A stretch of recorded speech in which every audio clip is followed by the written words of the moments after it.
कि हमारे पास वर्ड है सेट्स।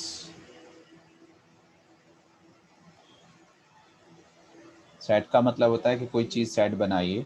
जैसा मैं आपसे कहूँ, मैंने लास्ट टाइम भी कहा था कि हमारे पास क्या होता है, हमारे पास होता है jewellery set, dining set, dinner set, ठीक है, students, stationery, automobiles, accessories, like this. ये ऐसे टर्म्स हैं, जैसे ही इसका एक टर्म बोलते हो आप, तो आपको समझ में आ जाता है हम क्या बात कर रहे हैं।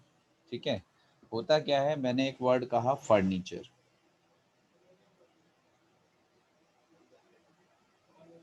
तो जैसे ही मैंने एक वर्ड कहा फर्नीचर, तो आपको समझ में आ गया कि फर्नीचर में किसको कह रहा हूँ। अब पहली चीज़ तो ये, क्या फर्नीचर में किसी एक चीज़ को कह रहा हूँ या बहुत सारी चीज़ें होती हैं फर्नीचर के अंदर? क्यों बेटे? अबीरा, सामिया, फर्नीचर कोई सिंगल एंटिटी को कहते हैं या बहुत सारी अलग अलग चीज़ों को फर्नीचर कह सकते हैं? सब फर्नीचर के अंदर बहुत सारी अलग अलग चीज बहुत आती सारी हैं। चीज़ें, ठीक है। तो सबसे पहली चीज़ तो ये कि कलेक्शन हो गया बेटे, कलेक्शन, है ना, या ग्रुप कह सकते हो। किसका ग्रुप? ऑफ आइटम्स या ऑब्जेक्ट्स। लेकिन वो जो ऑब्जेक्ट्स हैं बेटे, ध्यान रखना, are well defined. Items, objects और are well defined. Well defined का मतलब क्या है? अगर मैं कहने लगूं कि ये जो पेन है मेरे हाथ में, ये फर्नीचर है, तो आप कहोगे फर्नीचर है। ठीक है, pen is not a furniture. क्यों? क्योंकि जैसे ही मैंने फर्नीचर कहा तो आपके जहन में उसकी डेफिनेशन आ गई कि हम फर्नीचर किसे कहते हैं। बेड है, स्टूल है, चेयर है, टेबल है, ठीक है, दीज आर फर्नीचर। तो पेन जो है उस कैटेगरी में नहीं आता है, उस डेफिनेशन में नहीं आता है। तो बस यही हमारे पास है कि जब हमें किसी को भी कलेक्ट करना होता है, हम कहेंगे इनका कलेक्ट करो, इनका ग्रुप बनाओ, तो हम क्या कहेंगे? Collection of, collection of well defined objects. ये बस कलेक्शन ऑफ, पहली बात तो कलेक्ट करना है, किसको करना है? Well defined objects. तो यहाँ दो चीजें इंपॉर्टेंट है, एक तो डेफिनेशन और एक ऑब्जेक्ट। तो हमने एक एग्जांपल लिया था कि भाई set of first 5 natural numbers. Set of first 5 natural numbers, ये हम कह रहे हैं। तो यहाँ पे हमारे पास दो चीज़ें हैं, या तो हम ये कह दें कि भाई कौन कौन से नंबर्स होते हैं जिन जो इस कैटेगरी में आएंगे, 1 2 3 4 5। एक कैटेगरी तो ये है कि हमने उठा के जो हमने कहा कि फर्स्ट 5 नेचुरल नंबर्स, तो फर्स्ट 5 नेचुरल नंबर्स ये हैं, इनको लिख दिया। इसको रिप्रेजेंट करते हैं इस तरह से, अलग अलग लिख लेते हैं। ये इनकी बॉडी होती है, जो ब्रेसेस हमने बनाया है, मिडिल ब्रेसेस, इसके अंदर ये एलिमेंट्स होते हैं, अलग अलग कॉमा से अलग अलग कर देते हैं, और इसका नाम रख देते हैं। नाम रखते हैं हमेशा कैपिटल लेटर में, A B C D P Q R S, like this. तो A is the set of first 5 natural numbers. तो यहाँ पे जो नेचुरल नंबर्स हैं ये ऑब्जेक्ट्स हैं, जैसे हमने लिख दिए, लेकिन हम सिर्फ डेफिनेशन भी लिख सकते थे। A is the set of X, इस तरह से लिखते हैं। ये जो एक्स है ये उनकी डेफिनेशन है। यहाँ मेंशन करते हैं x is a natural number less than, ठीक है, 6। तो लेस देन 6 करेंगे तो 5 तक आ जाएगा। तो एक हमारे पास ये है, दोनों का मतलब सेम है। यहाँ हम नंबर्स लिख रहे हैं तब भी हमें पता है 1 to 5। यहाँ हमने कहा x is a natural number, तो पता है नेचुरल नंबर 1 से स्टार्ट होंगे, और 6 से छोटे छोटे, तो 1 2 3 4 5। तो दोनों चीज़ें सेम है। जो हमने ऊपर लिखा है इसे हम कहते हैं रोस्टर फॉर्म, जो हमने नीचे लिखा है इसे कहते हैं सेट बिल्डर फॉर्म। तो ये मेरे पास है। हमने आपसे क्या कहा, ये जो 1 2 3 4 5 है इन्हें कहते हैं एलिमेंट। इसको लिखते हैं हम ऐसे, 1 बिलोंग्स टू ए। ये जो सिंबल है इसको पढ़ते हैं बिलोंग्स टू, 2 बिलोंग्स टू ए। लेकिन हम कहने लगे 6 बिलोंग्स टू ए। नो, 6 इस सेट में नहीं है, तो 6 डज नॉट बिलोंग्स टू ए। ये हम एलिमेंट भी कहते हैं, मेंबर भी कहते हैं। तो पहली एक्सरसाइज सिर्फ इसी पे बेस्ड है। आपसे क्या कह रहा है, रोस्टर फॉर्म को सेट बिल्डर फॉर्म में करो, सेट बिल्डर फॉर्म को रोस्टर फॉर्म में। जैसा एक क्वेश्चन हमसे कह रहा है, A is the set of x. X is an integer ठीक है, where x is more than equals to -3/2 and less than equals to 9/2। तो मान लीजिए ये हमारे पास, तो आपसे कह रहा है, ये हमारे पास डेफिनेशन दे दी कि भाई आपको x जो है इंटीजर लेना है जो इस कैटेगरी में होना चाहिए कि -3/2 से बड़ा होना चाहिए और 9/2 से छोटा होना चाहिए। अब आपसे कह रहा है कि इसको जो है रोस्टर फॉर्म में लिखो, राइट इन रोस्टर फॉर्म, ये आपसे कह रहा है। सामिया बताओ बेटे कौन कौन से नंबर्स आएंगे यहाँ पे? -3/2, -2/2। सामिया बेटे ऐसे मार्क्स मिलेंगे। आपसे कह रहा है इज एन इंटीजर, -3/2 इंटीजर होता है बेटे? No sir. हाँ तो सोचना है ना बेटे, क्वेश्चन बताओ -3/2 से बड़ा इंटीजर क्या होगा? 0, 1। फिर गलत कर रहे हो। चलो देखो, x जो दे रहा है बेटे -3/2 का मतलब होता है बच्चे -1.5 और 9/2 का मतलब होता है 4.5। ठीक है बेटे, तो आपको -1.5 के इक्वल या उससे बड़ा इंटीजर चाहिए। तो 1.5 तो इंटीजर होता ही नहीं, तो -1.5 से बड़ा इंटीजर क्या होगा बेटे? अबीरा बता सकते हो आप? जी बेटे, -1 होगा बच्चे। Okay sir. नेगेटिव में जो वैल्यू छोटी होती है उसे बड़ा, तो -1.5 से बड़ा 1 होगा, उससे भी बड़ा 0 होगा, फिर उससे बड़ा इस तरह से। अगर 1.2 कर देंगे तो वो छोटा हो जाएगा। तो -1, 0, 1, 2, 3, 4, 4.5 से छोटा छोटा चाहिए, इंटीजर चाहिए, तो 0.5 तो होता नहीं इंटीजर, ये नंबर्स आएंगे बेटे। तो हमारे पास ये आ गया। सब बच्चे बताओ समझ में आया क्या? ये जो ऊपर है ये डेफिनेशन है, ठीक है, इसे कहते हैं सेट बिल्डर फॉर्म, और ये जो नीचे है ये नंबर्स हैं, डेफिनेशन पे बेस्ड ऑब्जेक्ट, इसे बेटे रोस्टर फॉर्म कहते हैं। तो हमसे कहता है सेट बिल्डर फॉर्म को रोस्टर फॉर्म में चेंज करिए। बताओ समझ में आ गया अबीरा? Yes sir. ठीक है, यस सर। अभी मैं आपसे एक क्वेश्चन पूछूंगा। चलो एक क्वेश्चन पूछता हूँ आपसे, आप बताओ। आपसे कह रहा है कि रोस्टर फॉर्म को, सेट बिल्डर फॉर्म को रोस्टर फॉर्म, जो चीज़ समझ में आप पूछते रहिए, ऐसे भागा दौड़ी नहीं है कि मैंने कह दिया 2 दिन में ख़त्म करना है तो 2 दिन में ही करना है, समझ में ना आए तो कैसे काम चलेगा। देखो एक क्वेश्चन मैं आपको दे रहा हूँ, आप सोचेंगे थोड़ा सा। ये आपसे कह रहा है, देखो आपसे क्या कह रहा है बेटे, आपसे कह रहा है write the solution set of the equation in roster form. जी बेटे, write the solution set of the equation in roster form. तो एक तो मैं इसको देखो ऐसे लिख सकता हूँ, आपको अगर मैं ऐसे लिख दूँ इस क्वेश्चन को, तो एक तो बेटे मैं इसे ऐसे लिख सकता हूँ, A is the set of X, X is the solution of X square plus x minus 2 is equals to 0, that's it. एक तो ये है, तो ये क्या हो गई डेफिनेशन।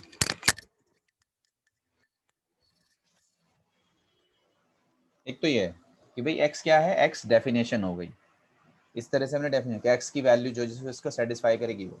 अब आपसे कह रहा है ये तो डेफिनेशन फॉर्म में सेट, आपसे कह रहा है रोस्टर फॉर्म में लिखो, तो आपको इसको सॉल्व कर लेना है। X square plus x minus 2 is equals to 0। अगर आप इसको सॉल्व करना जानते हैं तो इसके 2 फैक्टर आएंगे बेटे, एक्स प्लस 2, एक्स माइनस 1।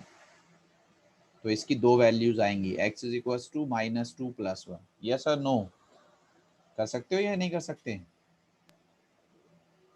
ठीक है, नहीं कर सकते तो देख लो इधर जरा, इसको ऐसे करेंगे बेटे, x square plus 2x minus 2 is equals to 0, है ना। अब यहाँ से बेटे अगर x कॉमन लेंगे तो x प्लस 2 बचेगा, यहाँ से -1 लेंगे तो x प्लस 2 बचेगा।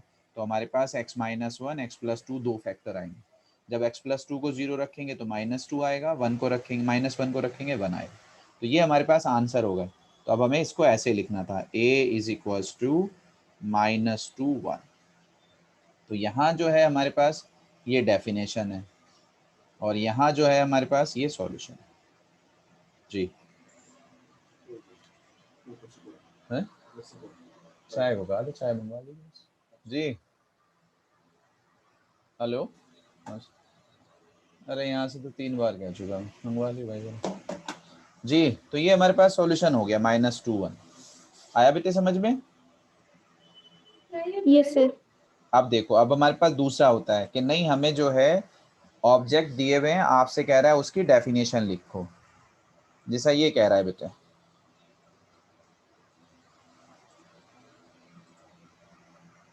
बस पहली एक्सरसाइज इतनी ही है बेटे, बस कुछ भी नहीं है, सिर्फ दो चीजें। अब ये कह रहा है, तो आपसे क्या कह रहा है कि राइट द, अल्लाह तू रहम कर दे, write the set in set builder form. अब आपके पास बेटे नंबर्स दे दिए 1 4 9, आपको इनकी डेफिनेशन देनी है। तो मैं आपको लिख रहा हूँ a is equals to 1 4 9 16 25 and so on. तो बताओ ऐसी डेफिनेशन दो इनकी जिसमें सिर्फ और सिर्फ यही नंबर्स आते हैं, कोई और नंबर ना आए। तो आप लिखना कैसे स्टार्ट करोगे? लिखना ऐसे स्टार्ट करो, a is the set of x, x is a या n, जो भी आपको। बताओ क्या लिखूं? सामिया बताओ बेटा क्या लिखूं? Sir it's a natural number very and good. The square हाँ, square of the numbers. Of the numbers या ऑफ नेचुरल नंबर्स, ठीक है। तो ये लिख सकते हो, x is a square of natural numbers, इतने में भी काम चल जाएगा, ठीक है। x is a square of natural numbers, तो जितने भी नेचुरल नंबर्स हैं उनके स्क्वायर है, 1 का स्क्वायर, 2 का स्क्वायर, 3 का स्क्वायर। सब बच्चों को समझ में आ रहा है? क्योंकि ये 1 का स्क्वायर है, ये 2 का स्क्वायर है, ये 3 का स्क्वायर है, ये 4 का स्क्वायर है, ये 5 का स्क्वायर है, एंड सो ऑन। यस और नो? ठीक है। तो यस इसको हम सर। ऐसे भी लिख सकते हैं, अब जरा ध्यान से देखो, इसको हम बेटे ऐसे भी लिख सकते हैं, a is equals to x, x is equals to n square, where n is natural number, that's it. बस, कि भाई हमारा जो n है वो नेचुरल नंबर है, तो उसका स्क्वायर करना है। इसको हम ऐसे भी लिख सकते हैं, a is x square, where x is natural number. समझ में आ रहा है? हमने आपसे कहा था लास्ट क्लास में बेटे, n जो होता है कैपिटल N, वो नेचुरल नंबर्स के सेट का नाम है। मतलब n is equals to 1 2 3 4 5 and so on, that's it. तो जहां आ जाएगा n कैपिटल, उसका मतलब नेचुरल नंबर। तो x जो है हमारा नेचुरल नंबर में बिलोंग करता है। तो ये पहला हमारे पास था सिर्फ। चलो एक क्वेश्चन मैं वैसे ही ले लेता हूँ, जिससे कि आप थोड़ा सा प्रैक्टिस कर सको।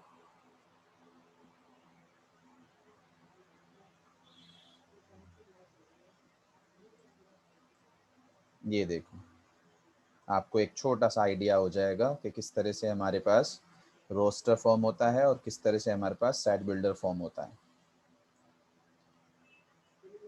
और ये देखो बेटे,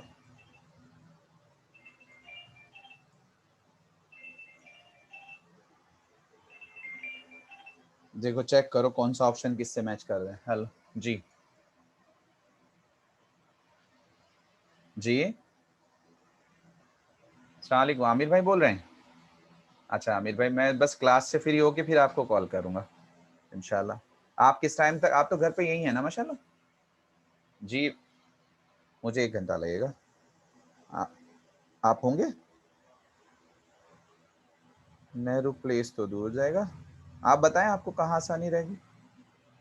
अगर मोदी मील के आसपास मिल जाए तो मेरे लिए आसानी है। जी हाँ, इंशाल्लाह मैं आपको रिंग कर लूँगा। और अगर आपको वो हो तो मैं सीधा फिर फरीदीन भाई के पास ही भेज दूंगा वहीं। जी बेहतर, जज़ाक, मैं फ़ोन कर लूँगा फ्री होकर। जी इंशाल्लाह, अस्सलाम वालेकुम। जी बेटे मुझे बताइए, ये हमारे पास है, ठीक है। सब बच्चे बताओ, जैसा उसने कहा है कि भाई ये फर्स्ट वाला मैच करना है सिर्फ। ये हमारे पास है PRINCAL। तो सर ये से PRINCAL होगा। Is a letter of the word principal. सब बच्चे ध्यान रखें, हमारे पास क्या होता है, हर सेट में जो एलिमेंट्स होते हैं वो यूनिक होते हैं, रिपीट नहीं होता। जैसे अगर हमारे पास यहाँ P 2 बार आ रहे हैं, तो यहाँ हम P एक ही बार लिखेंगे। एक चाय उठा लो कोई सा भी, हयात, हयात चाय लो, ठीक है। इसी तरह से हमारे पास शायद I 2 आ रहे हैं, बट सेट्स के अंदर हम एक ही लिखेंगे। मैंने कल क्लास में कहा था बेटे कि सेट्स के अंदर एलिमेंट्स एक तो ऑर्डर मैटर नहीं करता, 1 2 3 लिखो या 2 3 1 लिखो या 3 1 2 लिखो, उससे कोई फर्क नहीं पड़ता, सब सेम है। दूसरी बात यह है एलिमेंट यूनिक होना चाहिए, 1 1 2 3 नहीं लिखेंगे, ये स्टैंडर्ड फॉर्म नहीं है, हम सिर्फ 1 2 3 लिखेंगे, 1 को एक ही बार लिखना है ये। अच्छा, जीरो क्या है सर सी होगा। सी होगा, x is an C integer and x plus 1 is 1, तो ये इसी को सेटिस्फाई कर रहा है, यस वेरी गुड। और 1 2 3 6 9 18 sir A sir A. A divisor, सिर्फ आपको चेक कर रहा हूँ कि किस तरह से आंसर ये आपका बी हो जाएगा, है ना। X square sir. माइनस 9 के दो सॉल्यूशन होंगे, x square is equal to 9, जब स्क्वायर रूट लेंगे तो बेटे प्लस माइनस 3 आएगा, यस और नो, Yes sir. यहाँ प्लस माइनस इस तरह से। तो पहली एक्सरसाइज सिर्फ इतनी सी थी। अब हमारे पास क्या होता है, यहाँ से हमारे क्वेश्चंस स्टार्ट होते हैं या सेट हमारा स्टार्ट होता है। एक्चुअली हमारे पास क्या होता है, एक होता है finite set. Finite set, finite set का मतलब है अगर हमारे पास एलिमेंट्स जो हैं वो लिमिटेड हैं, मान लीजिए एलिमेंट्स हैं 1 2 3, तो ये फाइनाइट सेट है। और एक है हमारे पास इनफाइनाइट सेट, जैसा अभी मैंने आपसे कहा सेट ऑफ नेचुरल नंबर्स 1 2 3 4 5, कहाँ तक नहीं मालूम, जब भी डैश डैश होगा तो इसका मतलब इनफाइनाइट, ये इनफाइनाइट। लेकिन ये ध्यान रखना बेटे, अगर लास्ट में डैश डैश तो दिया हुआ है लेकिन लास्ट में लिख दिया 100, तो इसका मतलब ये फाइनाइट हो गया 1 से लेके 100 तक। तो जहां भी हमारे एलिमेंट्स काउंटेबल हैं, चाहे वो 1 लाख हो 1 करोड़ हो, ठीक है 100 करोड़ हो, बट काउंटेबल हैं, तो वो है फाइनाइट। और जहां मतलब काउंट नहीं कर सकते वो इनफाइनाइट है। तो ये हमारे पास दो सेट होते हैं, फाइनाइट इनफाइनाइट। एक हमारे पास होता है इक्वल सेट। तो इक्वल सेट तो बेटे तभी होगा जब एलिमेंट्स इक्वल होंगे, ये 1 2 3 है और ये भी शायद मैं 1 2 3 कह दूं चलो, या एक और सेट है मैं उसे कह दूं 2 3 1, तो ये सारे इक्वल सेट्स हैं, A equals to B equals to C। अगर ऑर्डर जो है वो चेंज भी है तो भी कोई फर्क नहीं पड़ेगा। अच्छा जी, अब जरा ध्यान से देखो, एक हमारे पास होता है equivalent set. Equivalent set, equivalent का मतलब होता है जिनमें नंबर ऑफ एलिमेंट्स सेम होते हैं, number of elements same, equal. Element same नहीं कह रहा, नंबर ऑफ एलिमेंट्स, मतलब बेटे एक ये सेट है हमारे पास A जिसमें एलिमेंट्स हैं 1 2 3, और एक ये बेटे B है इसमें एलिमेंट्स हैं A B C, तो 3 एलिमेंट इसमें 3 एलिमेंट इसमें, number of elements in A is same as number of elements in B। जब ऐसे लिखते हैं ना n और ब्रैकेट में है तो इसका मतलब है नंबर ऑफ एलिमेंट्स। तो अगर number of elements in A same है तो इसको हम कहते हैं इक्विवेलेंट। तो हम यहाँ लिख सकते हैं A is equivalent to B, इस तरह से। ये सिर्फ इक्विवेलेंट की बात हो रही है।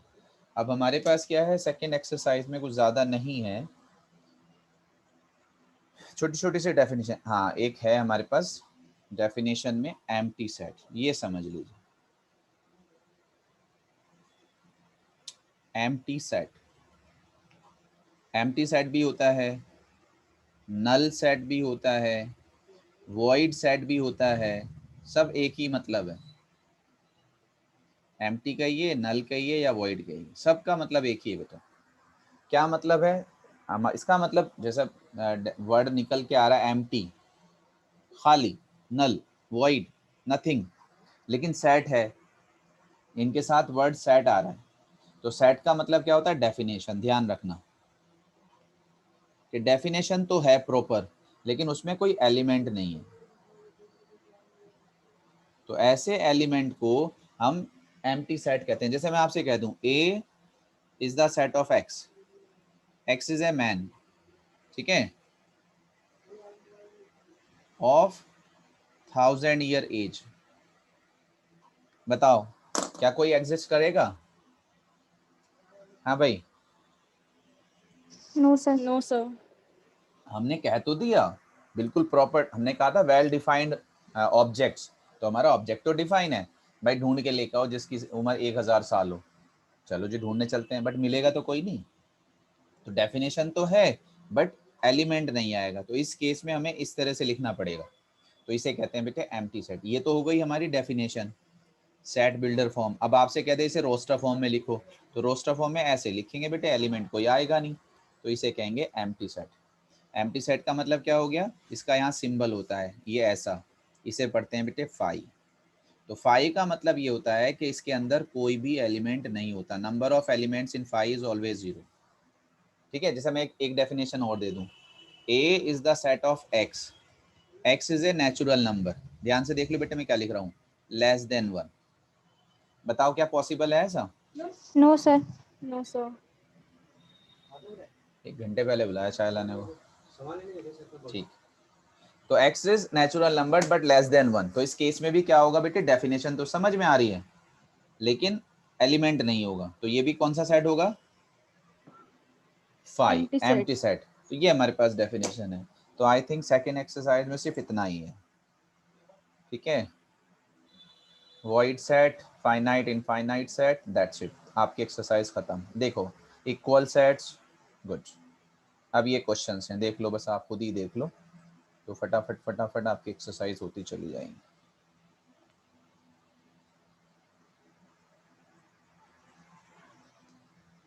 देखो बेटे, which of the following are example of null set. तो पहला वाला पढ़ते हैं।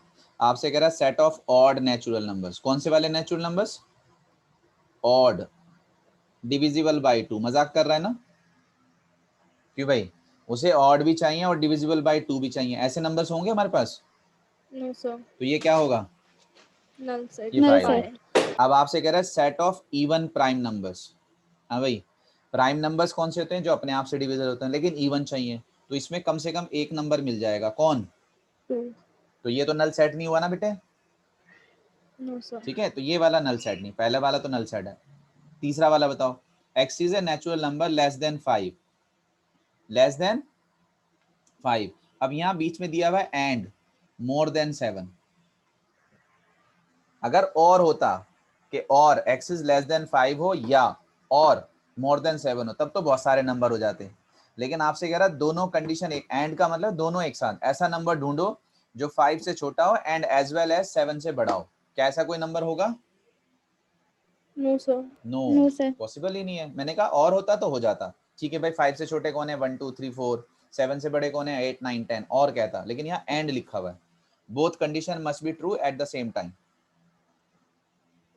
तो ये पॉसिबल नहीं है। तो ये भी नल सेट है, इसमें भी कोई एलिमेंट नहीं आएगा।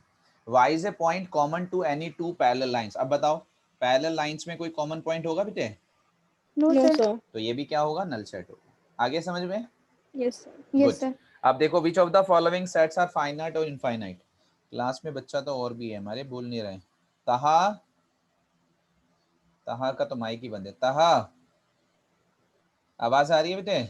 यस सर, यस सर, समझ आ रहा है बच्चे? यस सर, मुझे आ रहा वेरी है। गुड, माशाल्लाह। चलिए शाबाश। Which of the following sets are finite और इनफाइनाइट। बेटे जिसमें भी डैश लग गया, ठीक है, और एंड में कुछ नहीं है, वो इनफाइनाइट है। तो ये वाला सेट कौन सा है? इनफाइनाइट। Infinite. ठीक है, यहाँ लिमिट है स्टार्टिंग, तो ये फाइनाइट है। Finite. The set of positive integers greater than 100। अगर less than, positive integer less than 100 कर देता तो लिमिटेड हो जाते, लेकिन ग्रेटर देन 100 कितने हो सकते हैं? Infinite. Sir, infinite. infinite. Set of prime number less than 99। Finite. Finite. Very good. Set of months of a year. Finite. That's it. तो ये हमारी सेकंड एक्सरसाइज थी। अब हमारे पास क्या है बेटे? Third exercise, I think subset. छोटे छोटे से हैं, बस आप 2 2 4 4 क्वेश्चन भी कर लेंगे तो काम चल जाएगा। यस, ओनली सबसेट हमारे पास है। Subset and intervals and power set, universal set, 4 चीजें हैं। देखो, अब हमारे पास दूसरी चीज आती है बेटे, सबसेट। सबसेट का मतलब है, भाई सलीम को बुलाना जरा। सबसेट का मतलब है पार्ट ऑफ ए सेट। ठीक है, आप लोगों ने सुना है सब इंस्पेक्टर, वाइस प्रिंसिपल। ठीक है, तो बस वही वाली कि नियर बाई प्रॉपर्टीज होती हैं, और सम टाइम सब जो होता है वो इंस्पेक्टर, मतलब सब इंस्पेक्टर जो है इंस्पेक्टर का रोल भी अदा कर सकता है। तो वही उसी की ड्यूटीज की हम बात करते हैं। तो हम क्या कह रहे हैं, देख लो, पहले एग्जाम्पल से लेते हैं। ये हमारे पास ए है, 1 2 3 4, और ये हमारे पास बी है, 1 2 3, और ये हमारे पास सी है, 2 4, और ये हमारे पास डी है, 1 2 3 4, और ये हमारे पास ई है, ठीक है, और हम यहाँ ले लेते हैं 1 3 5 ऐसे। तो हम क्या कह रहे हैं, सेट बी कह देते हैं, नाम लिख लेते हैं जिसे समझ में आ। A set B is the subset of a set ए।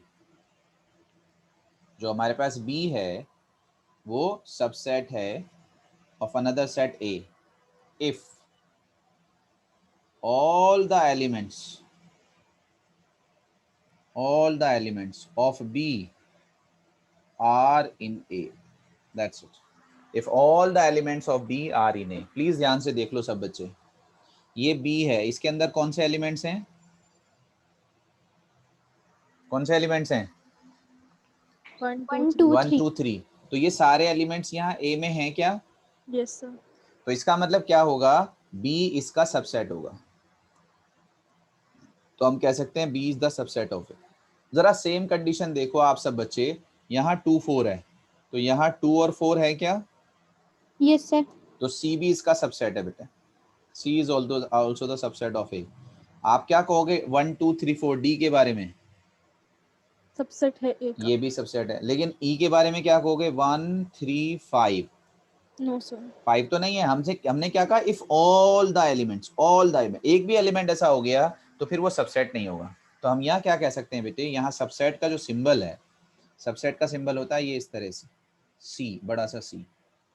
तो हम क्या कहेंगे, हम इसको ऐसे लिखते हैं कि B is the subset of A, C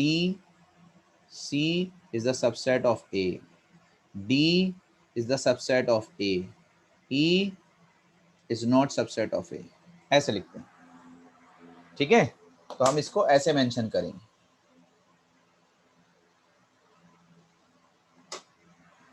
clear है? Yes sir. हमारे पास क्या है बेटे, इस केस में अगर हम D वाले केस में देखें, A is the subset of D। ये C जो है इसका मतलब है कंटेंट इन, मतलब हम क्या कह रहे हैं, B कंटेंट इन A।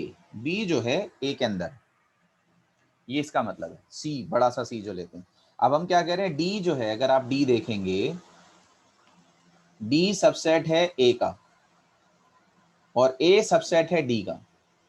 तो ये हमें आगे यूज करना पड़ेगा, A is the subset of D and D is the subset of A। इसका मतलब होगा imply that A is equal to D। तो ये हम यूज करेंगे बेटे, आगे याद रखना इस चीज को। जब भी हमें दो सेट्स को सबसेट शो करना पड़ेगा, दो सेट को इक्वल सेट शो करना पड़ेगा, तो हमें क्या करना पड़ेगा कि भाई A के सारे एलिमेंट D में है और D के सारे एलिमेंट A में है, तब हम कहेंगे दे आर इक्वल। ये मेरे पास ठीक है जी। अब यहाँ जरा ध्यान से देखिए आप सब बच्चे, ये मेरे पास है A और इसमें कोई एलिमेंट, अच्छा इसमें चलो डेफिनेशन लिख लेते हैं पहले। Phi is the subset of all sets। क्योंकि फाई के अंदर कोई भाई हम यहाँ कह रहे हैं A, इसके अंदर सपोज करो 1 2 दो एलिमेंट है, एक ही हमारे पास फाई है, इसके अंदर कोई एलिमेंट नहीं है। और हम क्या कह रहे हैं, अगर सारे एलिमेंट्स यहाँ हैं तब ये इसका सबसेट है। तो जब हमारे पास एलिमेंट ही नहीं है तो हमारे पास कोई कंडीशन भी नहीं लगेगी। या ये कह लीजिए अगर यहाँ हवा है वैक्यूम है फाई में, तो ए के अंदर भी हवा तो यहाँ पे भी है, तो इसका मतलब phi is the subset of all set. पहली चीज तो ये ध्यान रखिएगा। दूसरी चीज ध्यान रखिएगा, a set is the subset of itself. कोई भी सेट होगा वो अपने आप का सबसेट जरूर होगा, ठीक है। Phi is the subset of all sets and a set is the subset of itself. मतलब अगर मैं आपसे कह दूं कि ये ए है, इसके अंदर दो एलिमेंट है 1 2, तो इसके अगर मैं सबसेट्स की बात करूं बेटे, तो एक सबसेट तो फाई होना है और एक सबसेट ये खुद होना है। ये बात समझ में आ गई? हाँ भाई, ए के सबसेट्स एक तो फाई होगा और एक क्या होगा, खुद 1 2 होगा। तब हम बहुत सारे सबसेट निकालने की कोशिश करते हैं। सपोज करो ये मेरे पास ए है जिसके अंदर कोई एलिमेंट नहीं है, तो इसके जो सबसेट्स होंगे वो एक ही होगा फाई, क्योंकि ये खुद भी फाई है। अगर मैं आपसे कहूं कि ये मेरे पास है, इसके अंदर सिर्फ एक एलिमेंट है, तो इसके सबसेट क्या होंगे? ये खुद 5 और और 1। 5। अगर हमारे पास 2 एलिमेंट हैं तो इसके सबसेट्स क्या होंगे? 1 होगा, 2 होगा, 1 2 होगा एंड 5 होगा। बताओ समझ में आ रहा है? ठीक है, एक और ले लेते हैं, फिर इस पे फॉर्मूला बनाते हैं। Yes sir. अगर हमारे पास 3 एलिमेंट हैं तो इसके सबसेट्स होंगे 1 2 3, 1 2 1 3 2 3 1 2 3 एंड 5। ठीक है बेटे, अब जरा ध्यान से देखो हुआ क्या। यहाँ पे जो नंबर ऑफ एलिमेंट्स हैं, नंबर ऑफ एलिमेंट्स यहाँ 0 हैं, तो यहाँ सबसेट्स 2 की पावर 0 है। 2 की पावर 0 का मतलब, ठीक है, 2 की पावर 0 का मतलब 1। यहाँ सिर्फ एक ही सेट आया। यहाँ नंबर ऑफ एलिमेंट्स 1 है, तो सबसेट्स हुए 2 की पावर 1 2, तो 2 आए थे ना। यहाँ हमारे पास एलिमेंट्स 2 हैं, तो 2 हैं तो सबसेट्स हुए 2 की पावर 2 4। 1 2 3 4। सब बच्चों को समझ में आ रहा है क्या? जितने एलिमेंट्स होते हैं वो 2 की पावर कर दीजिए तो नंबर ऑफ सबसेट्स आ जाएंगे। अब जैसा यहाँ लास्ट वाले में कितने एलिमेंट है बच्चे? 3 3। तो जरा 2 की पावर 3 कितना होता है? 8। जरा देखो कितने एलिमेंट्स थे, सेट्स थे? 1 2 3 4 5 6 7 8। आया कुछ समझ में? तो यहाँ यस से सर। हमारे पास एक फॉर्मूला बन गया। If A set having n elements, if a set having n elements, then number of subsets are 2 की पावर n। कितने भाई? 2 की पावर एन। n। ये हमारे पास होगा सबसेट्स। अब यहाँ जरा ध्यान से देखो, एक हमारे पास होता क्या है। अगर ये जो हमारे पास सबसेट हैं, इन सबको एक सेट के अंदर रख दें, set of all subsets is called power set of a set। तो हमारे पास है पावर सेट, एक टर्म आया। मतलब आपके पास ये सेट है A, इसके 2 एलिमेंट्स हैं 1 2। ठीक है बेटे, अब मुझे बताओ इसके सबसेट्स क्या होंगे? 4 1 होगा, 2 होगा, 1 1 2 2 होगा, 5 5। होगा।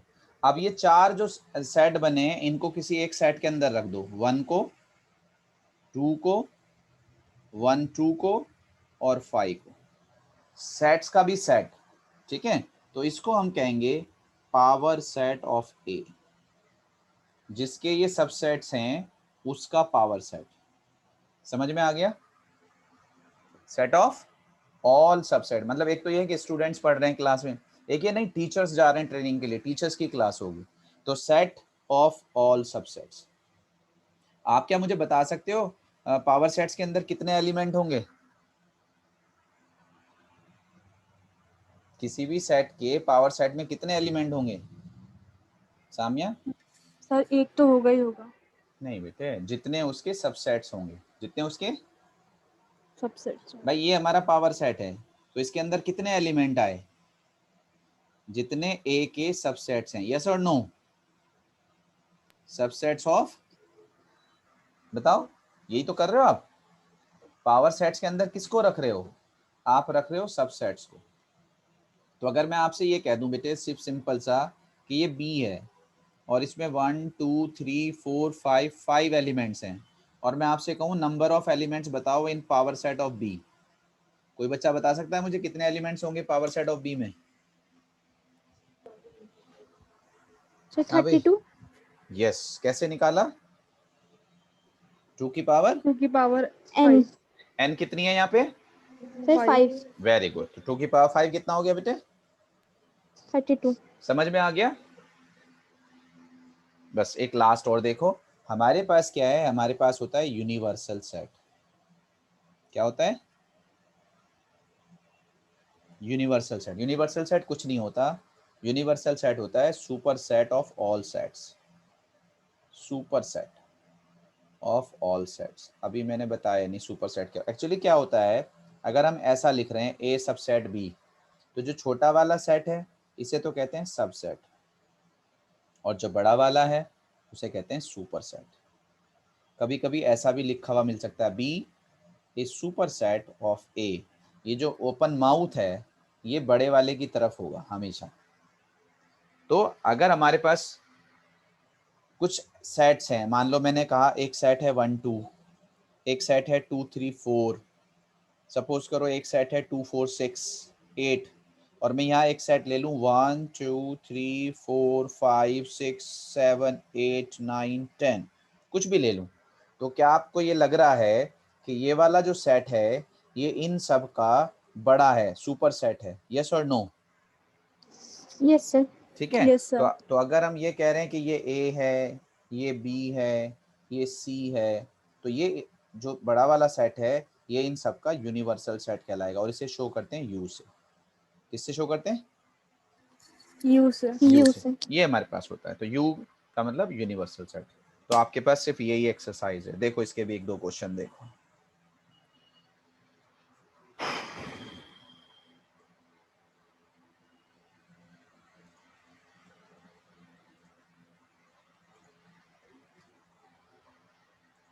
आपसे कह रहा है कौन सबसेट है कौन नहीं है ये बताओ।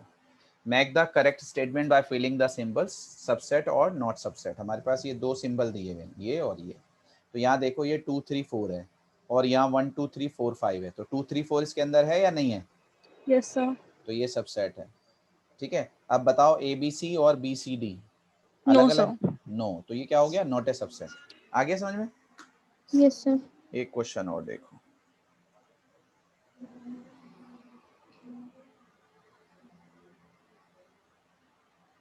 देखो ये दिया हुआ है, या इसको आप खुद ही करेंगे, और क्या है बस। चलो अब यहाँ एक चीज समझिए आप सब बच्चे, एक हमारे पास होता है इंटरवल।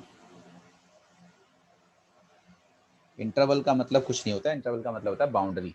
आपसे ऐसे दे सकता है, ध्यान से देख लो, x is more than 2 less than 5। आपसे ऐसे कह सकता है x is more than equals to 2 less than 5। आपसे ऐसे कह सकता है x is more than 2 less than equals to 5। ऐसे आपसे ऐसे कह सकता है x is more than equals to 2 less than equals to 5। ठीक है बेटे, ऐसे दे सकते हैं। तो पहले वाले में क्या कह रहा है, मान लो ये रियल नंबर्स हैं, x is a real number. Real number का मतलब इंटीजर्स, रैशनल, इरेशनल, फ्रैक्शन, कुछ भी हो सकता है। तो इसको हम ऐसे शो करते हैं, x बिलोंग्स टू 2 to 5। तो इसका क्या मतलब होता है कि 2 और 5 के बीच के जितने भी रियल नंबर्स हैं वो इसके आंसर हैं। तो ये हम शो करते हैं। अब जरा यहाँ देखो, अब फिर बताऊंगा क्या फर्क हुआ। यहाँ हम कहेंगे x बिलोंग्स टू 2 to 5। अब आप मुझे ये बताओ, इसके लिखने में और इसके लिखने में कोई फर्क नजर आ रहा है क्या आपको? No Sir, sir. bracket का फर्क है. ब्रैकेट का फर्क है बेटे। ठीक है, लास्ट वाला ब्रैकेट तो सेम ही है, ठीक है, स्मॉल ब्रैकेट, लेकिन पहले वाले में यहाँ स्मॉल है और यहाँ बिग ब्रैकेट है। तो इसे कहते हैं बेटे क्लोज इंटरवल, और इसे कहते हैं बेटे ओपन इंटरवल। ओपन का मतलब होता है अगर इस तरह का ब्रैकेट लगा हुआ है तो वो वाली वैल्यू उसका आंसर नहीं है, लेकिन अगर क्लोज लगा हुआ है तो इसका मतलब वो आंसर है। तो अगर हम सेकंड वाले की बात करें तो सेकंड वाले का मतलब ये है बेटे कि 2 तो आंसर है लेकिन 5 नहीं है। तो 2 और 2 से बड़े और 5 से छोटे नंबर्स इसके आंसर हैं। अब जैसा अगर हमारे पास ये वाला है, सब बच्चे देखिए थर्ड वाला, तो यहाँ पे 2 तो इन्वॉल्व नहीं होगा, लेकिन अब 5 इन्वॉल्व होगा। यस और नो? क्योंकि यहाँ इज इक्वल टू लगा हुआ है। लेकिन अगर हम लास्ट वाले की बात करें तो बेटे यहाँ पे 2 भी इन्वॉल्व होगा और 5 भी इन्वॉल्व होगा। सबको समझ में आई क्या बात, कैसे लिखते हैं इंटरवल्स को? Yes sir. है ना? जब इज इक्वल टू लगा होगा बेटे तो हम बिग ब्रैकेट यूज करें, जब इज इक्वल टू नहीं लगा होगा तो हम स्मॉल ब्रैकेट यूज करेंगे। यानी कि वो वैल्यूज नहीं, देखो अगर मैं नंबर लाइन पे बताऊं आपको, ये मान लीजिए है हमारे पास, और ये हमारा 0, ये हमारा 1, ये हमारा 2, ये हमारा 3, ये हमारा 4, ये हमारा 5। अब अगर हम कह रहे हैं कि भाई 2 से बड़े और 5 से छोटे, तो इसको ऐसे बेटे, ऐसे देखो, ऐसे ओपन खोलो, ऐसे 2 से बड़े और 5 से छोटे, ऐसे। तो 2 और 5, ये जो सर्कल, एम्प्टी सर्कल है, इस तरह से दिखाते हैं कि 2 और 5 के बीच की सारी वैल्यू, बट 2 5 नहीं। लेकिन अगर मुझे सपोज करो 2 इन्वॉल्व करना है तो मैं डॉट कर दूंगा उसको, और 5 को नहीं करूंगा। ऐसे फर्क नजर आ रहा है? अगर मुझे Yes, sir. मुझे 2 नहीं करना है और 5 करना है तो मैं 5 को डार्क कर दूंगा, और अगर दोनों कर दूंगा तो इसका मतलब दोनों इन्वॉल्व हैं, 2 से लेके 5 तक। फर्क नजर आया सबको? Yes, Yes, sir. sir. है ना, इस तरह से। तो ये हमारे पास है। चलो 2 ऑपरेशन और सीख लो तो 4 एक्सरसाइज आपकी हो जाएंगी। हमारे पास क्या है, सिंपल सा देख लीजिए। ये हमारे पास है ए 1 2 3, और ये हमारे पास है बी, सपोज करो 2 4। ठीक है, तो हमारे पास एक ऑपरेशन होता है यूनियन। यूनियन का मतलब कुछ नहीं होता, बस मर्ज कर देना होता है, मर्जर। दोनों भाई, 2 बैग हैं, एक में सामान है दूसरे में सामान है, आपसे कहा जाए दोनों का यार मिला दो, 2 बैग कौन ले जाएगा, तो आपने दोनों का एक साथ रख दिया। अब सपोज करो हम घूमने जा रहे थे तो हमने टॉवल रखा हुआ था पहले बैग में भी दूसरे में, तो अब टॉवल 2 थोड़ा ही ले जाएंगे, एक ही ले जाएंगे। तो जो कॉमन होता है उसको एक ही बार लिखते हैं। तो जब इनका यूनियन बनेगा तो यूनियन का सिंबल ये होता है, बड़ा सा यू, तो उसे लिखते हैं ए यूनियन बी। तो मर्ज कर दो 1 2 3 4। समझ में आया? यूनियन का मतलब दोनों को उठा के मर्ज कर दो, यूनियन। तो यहाँ पे ये 1 2 3 था, यहाँ पे ये 2 4 था, लेकिन 2 दोनों में है, तो 2 को हमने एक ही बार लिखा, तो इसे कहते हैं यूनियन। अब हमारे पास एक होता है इंटरसेक्शन। इंटरसेक्शन का मतलब होता है कॉमन, उसका सिंबल ये होता है। अगर कॉमन है तो बताओ ए और बी में क्या कॉमन है? 2, sir, 2. दैट्स इट, तो ये कॉमन हो गया। सम टाइम क्या होता है, हो सकता है कोई कॉमन ही ना हो। जैसा मैं आपको कह दूं सी, और सी ले लूं मैं 4 6। अब मैं आपसे कहूं ए इंटरसेक्शन सी बताओ, बताओ ए इंटरसेक्शन सी क्या है? Sir, कुछ भी नहीं है। कुछ भी नहीं। तो जब कुछ भी नहीं होता उसे क्या कहते हैं? 5. 5। 5. Yes, wonderful. जब इस तरह के सेट्स होंगे बेटे तो उन्हें कहेंगे डिसजॉइंट सेट्स। क्या कहेंगे? Disjoint set. ठीक है, मीनिंग अपने आप समझना। डिसजॉइंट मतलब देयर इज नो जॉइंट, तो A and C are disjoint sets. ये मेरे पास हो गया। अब एक और देख लो, एक हमारे पास होता है माइनस ए माइनस बी। ए Sir, माइन disjoint set को भी हम intersection set के symbol से डिनोट करेंगे। हाँ, इंटरसेक्शन तो निकालने को कहेगा, सिंबल थोड़ा ही कहेगा। अब इंटरसेक्शन देखेंगे उनमें है या नहीं है, लेकिन जब डिसजॉइंट होंगे तो उसमें इंटरसेक्शन होगा ही नहीं, Okay, sir. है ना। डिसजॉइंट तो जब ही तो कह रहे हैं कि भाई कुछ भी कॉमन नहीं, लेकिन इंटरसेक्शन तो निकलवा तो किसी का भी सकता है। अब हमारे पास एक होता है ए माइनस बी। ए माइनस बी का मतलब होता है ओनली इन ए। अगर आपसे कह दी जाए ए माइनस बी, तो मुझे ए का चाहिए, बी का वाला नहीं चाहिए। अब बताओ, मुझे ए में है 1 2 3 और बी में है 2 4, तो ए का अपना क्या है? 1 3. Yes, very good. इसी तरह से बी माइनस ए होता है, बी माइनस ए। बी का अपना क्या है? 4. 4। 2 तो दोनों का है, तो कॉमन नहीं लेना है। अब एक चीज और कर लो, फिर 5 एक्सरसाइज आपकी हो जाएंगी। ये बेटे यू है, मान लीजिए 1 2 3 4 5, ठीक है। और ये हमारा ए है, ए हमारा क्या है 1 2, और ये हमारा बी है, सपोज करो 2 4 5। तो यहाँ पे हमारे पास होता है कॉम्प्लीमेंट ऑफ ए सेट, और उसे लिखते हैं ऐसे ए डैश या ए बार या ए सी। तो क्या करते हैं, यू से कंपेयर करेंगे और जो ए में है उसको निकाल देंगे। अगर मुझे ए का कॉम्प्लीमेंट चाहिए तो ए को यू से कंपेयर करो और बताओ यू में क्या एक्स्ट्रा है। 3 4 Sir, 5. 3 4 5. यस, तो ये ए का कॉम्प्लीमेंट हो गया। अब जरा मुझे बी का कॉम्प्लीमेंट बता दो। Sir, सब कुछ है। नहीं, 1 3 नहीं है ना 1 बेटे। 3. अच्छा, 1 3. आ गया समझ में? Yes, sir. कितनी एक्सरसाइज हो गई? 5। कितनी? 5. अब देखना है सामिया और अबीरा कितने क्वेश्चंस करते हैं। ये मैं आपको अभी दोनों को ग्रुप में डाल दे रहा हूँ, ये जो मैंने लिखा है सारा, तो आपको ज़रूरत नहीं है नोट करने की। इसमें से आप नोट्स बना लेना। और ये पूरी वीडियो रिकॉर्ड हो गई है, तो ये मैं यूट्यूब चैनल पर डाल देता हूँ जब क्लास ले लेता हूँ, तो उस पे से आपको अगर देखना पड़े कि सर ने क्या बताया था तो वो चेक कर सकते हैं। ठीक है, तो मैं आपको सर यूट्यूब पे पेज किस नाम से? मैं आपको लिंक भेज दूंगा बेटे, अपलोड करके ना, अपलोड करके आपको लिंक भेज दूंगा जी। सर क्लास की टाइमिंग क्या है? वो बेटे हयात सर से आप बात कर लोगे ना। Okay sir. All the best. अस्सलाम वालेकुम। अस्सलाम वालेकुम सर। अस्सलाम वालेकुम सर। वाह, अस्सलाम बच्चे।